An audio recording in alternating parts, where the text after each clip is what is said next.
I'm going to ask you kind of a personal question. How many of you have kids? They might be grown, they may or may not be living in your basement, okay? How many of you have potty trained somebody, or like a furry, if you have a fur baby, maybe it's a fur baby? How many of you have potty trained someone or some pet of your family? Okay. How easy was that? Okay. How many of you have been potty trained yourself? How many of you feel as though you might want a refresher course on that on certain days? Okay. Well, you know, just what I really want you to realize is wellness is very much like potty training. And I know that maybe seems a bit obscure, but let me get you there, okay? Because what I really find is we want our community to be super healthy.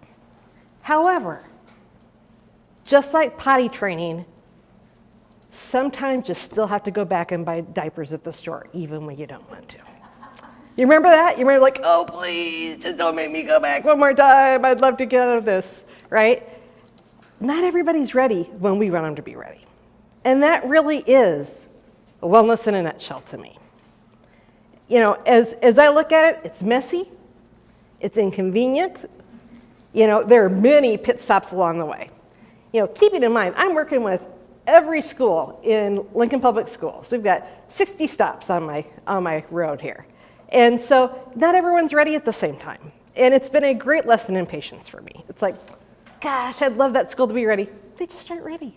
You know, you can only Batman and Dora the Explorer underpants people so much to get them there. You remember that? It's like, that's like the biggest coup de grace is like if you get them like really great training underpants, that's like the next level, right? I don't know if you do that for dogs. That's maybe a little out there, but you know, when we look at what happens, how do we motivate people, little people, fur babies, you know, to potty train? What do we do for them when they do it? Oh, it's so awesome! Let's call grandma. You know, we like you know, it's like it's so hilarious that like we're calling people to tell someone pooped, but it's just so perfectly what we do, right? This is how we have to approach potty training, but it's how we have to approach wellness. Because we need to clap for when people get to that place. We need to give them encouragement on the way. You know, you don't shame kids when they're potty training. You don't shame schools when they're not there yet. And so what you will see, how we approach things to keep things fun in Lincoln Public Schools, is a lot different than how other communities have approached things. And we're very fortunate because our culture partners, and we really see this collaboration that has got it figured out. And that is part of why we are a sprinkling of a handful of schools in the nation, and districts in the nation, and communities in the nation that are reversing our trend of obesity in Lincoln. We have 4 years in a row that our obesity rates have gone down. Every place else in the world is going the opposite direction, or maybe staying steady. Okay? You say, well, gosh, why is that happening? What is going on that we're seeing this happen? You know, I really feel like it's because of our collaborations. It's what's happening in our community that's making that happen. And I can just give you some great examples. You know, we have examples here today that are great examples of what's going on. But we see all types of different, everything from aging centers to we have, you know, community centers. After school programs are becoming part of the fun. Our trail group is amazing. Our trails in Lincoln are beyond compare when you look at what's going on in the Midwest. We're so very fortunate in that way. You know, when we reward kids during potty training, we're rewarding them with fun, but we're also rewarding them with support and with love. And sometimes food, right? Have any of you guys ever reached the point where it's like, oh, M&Ms, you know, like you're working the potty training network, finding out, okay, how do we get in there? That's probably the first place in our life where we were rewarded with food, right? So, you know, that continues on, and we kind of keep trying to work our way back from that. But, you know, I really find we have two different ways that we approach motivation in life, in moving people. It's through fun or it's through fear. But surprise, surprise, people are all about having more fun. How many of you want less fun in your life? Right?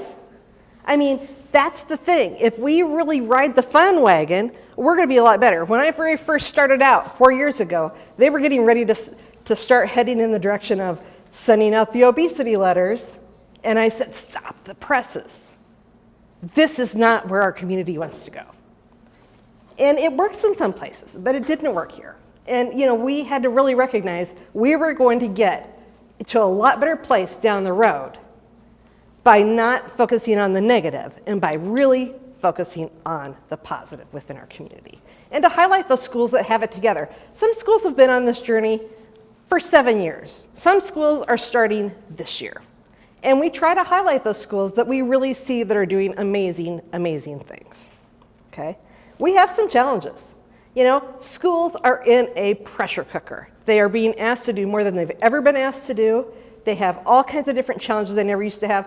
I can guarantee you, as a dietitian for 20 years, I would have never thought I would see the complexity that I see today. I would have never thought I would see 1,300 kids with severe food allergies, half of them which it is life-threatening for them, just in our town. 1,300 kids, and we all think, oh, it's the peanut. It's the peanut that's the problem. It's 120 different foods that kids are allergic to. Okay? Wow.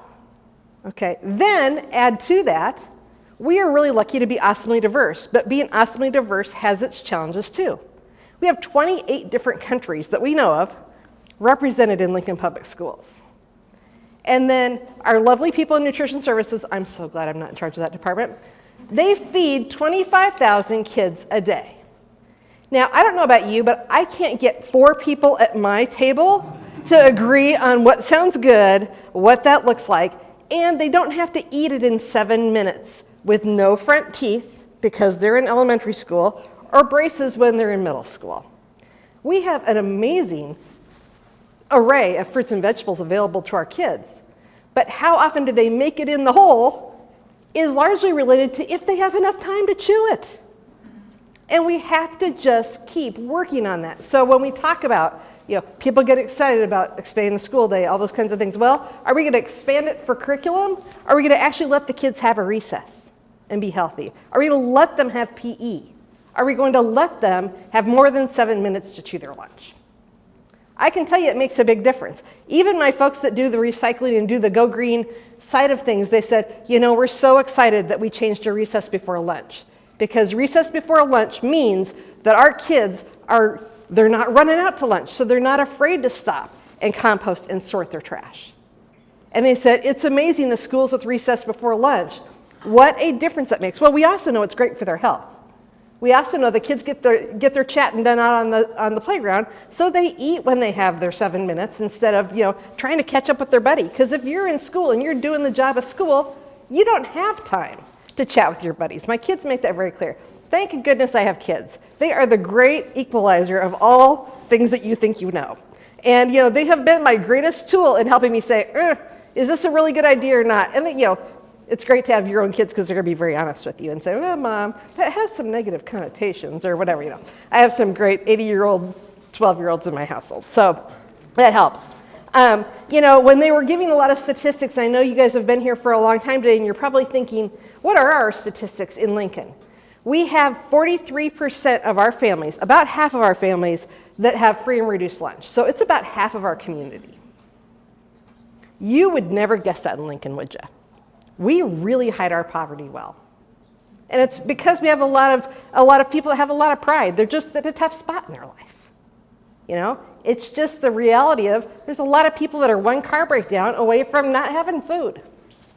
It just happens for people. And so, as you think about how that whole thing gets together, at the same time, we have this culture of extremes. And I used to work with lots of different businesses. I did corporate wellness before I worked with the schools, and I would go out and I would talk to families, and they would say, in the same business, in the same office, well, gosh, I eat everything that I rather grow myself or that's locally grown, and their coworker would say, every single meal in my family comes out of a sack.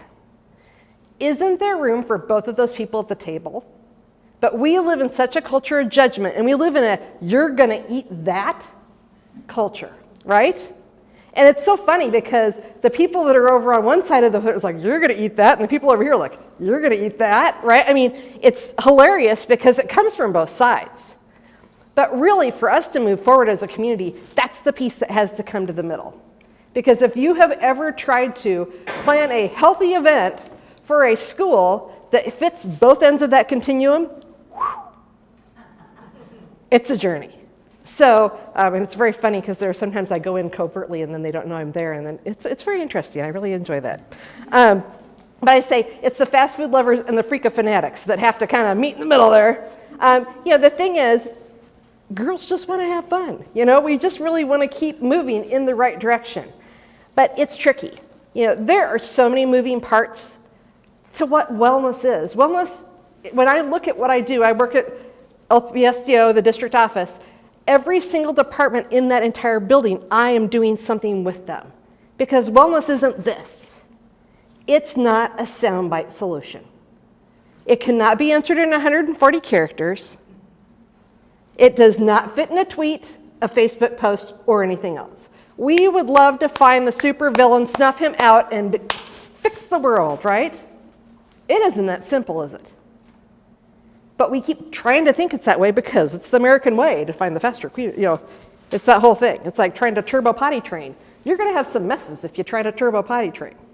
So, we have to just keep thinking about it. But it really is. It's hundreds and thousands of people. We have 8,000 employees that get harassed by me every week. My emails far precede me when I show up. I say, oh, you're that lady that sends me the emails. But it's kind of this little drip, drip, drip. It's the same thing, step by step. We get them there. Then they're like ready. And they get, we're ready to support them with the really good looking potty training pants. We're ready to go. So I just really feel like one of the things that we have done to make wellness be fun, and to take that approach that's the different approach, not the finger shaking, eat your fruits and vegetables kind of challenges. We do quarterly challenges, and I really do a lot of basing things off of pop culture. And by doing that, that has been really powerful in reaching people that maybe typically wouldn't be part of wellness. A good example of that is we're getting ready to launch into the Minecraft challenge. How many of you are familiar with Minecraft? It is a disease of the young. It is like K through 8. If you do not have a person that's a K through 8 person in your life, just ask, tell me about Minecraft. Get ready to sit down for half an hour. Because they are passionate about Minecraft, and it really teaches a lot of great things. But here's the trick. As a mom, I'm watching this crazy debauchery and being dizzy watching it because it's like very motion sick if you aren't the guy playing it. And I'm saying, oh, they have to go to bed in that game, or the creepers get them. Oh, they have to eat for energy. A challenge is born. And those are the kind of challenges when I have parents say, my kid wants those posters from that challenge for their room, that is success. We stink at marketing health and wellness to people. We're always so, gonna cause you diabetes, when we really need to be, thinking, why do we like M&Ms? They do a great job of marketing those to us. How do we really get our world to meet with their world? How do we get the kids to say, wow, I want to be a part of this? We're doing a lot of neat things. I'll give you some examples.